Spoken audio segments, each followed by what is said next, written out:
বিধানসভা নির্বাচন 29 এপ্রিল ভাঙড় থেকে নটোরিয়াস ক্রিমিনাল তথা সমাজ বিরোধীকে ব্যাপকভাবে পরাজয় করিয়ে খামচিহ্নকে ডবল মার্জিন দিয়ে বিধানসভায় পাঠাচ্ছেন।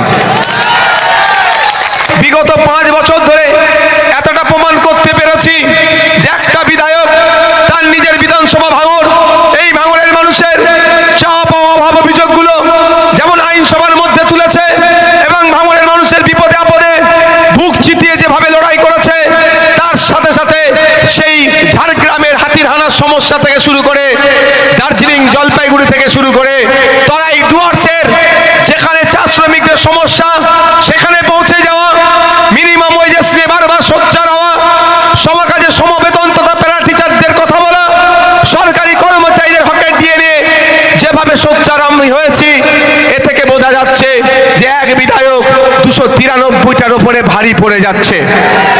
তাই তারা যুক্তি করে নওশাদ সিদ্দিকীকে আটকাতে হবে, নওশাদ সিদ্দিকীকে আটকাতে হবে, নওশাদ সিদ্দিকীকে হারাতে হবে, কারণ বিধায়ক হয়ে অন্য বিধায়কের পোল খুলে দিচ্ছে। কারণ আমি বারবার বলি, আপনারা কেন রাজনীতির জন্য মারামারি করবেন? একজন বিধায়ককে জিতাবার জন্য কেন খুনোখুনি করবেন?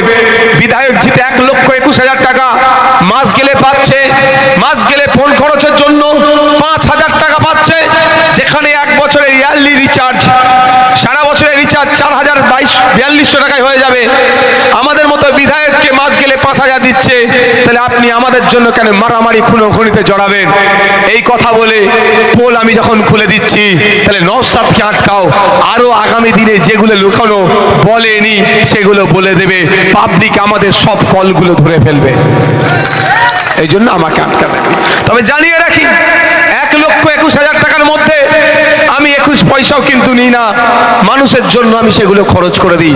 যদি কেউ 1,21,000-এর মধ্যে 1,21,000 নিজের কাছে কোনো বিধায়ক রেখে দেয়, সেও কিন্তু কোনো অন্যায় করবে না, এইটাও ক্লিয়ার থাকা ভালো। আপনারা দেখেছেন আমি দ্বিতীয়বারের জন্য এফিডেভিট জমা করেছি, পেপার পত্রিকায় এসেছে, বিধায়কদের সম্পত্তি বাড়ে, ইনকাম বাড়ে, আমি বিধায়ক হয়ে আমার ইনকাম কমে গেছে। বুঝতে পারছেন, আমি লসে রান করছি। তাহলে বলতে পারেন, অনেকে ভাইজান বলে, অনেকে বিধায়ক বলে, যে যে ভাষায় বলেন, তাহলে আপনি কেন? আপনার স্বার্থটা কি? আপনি লসে রান করছেন কেন?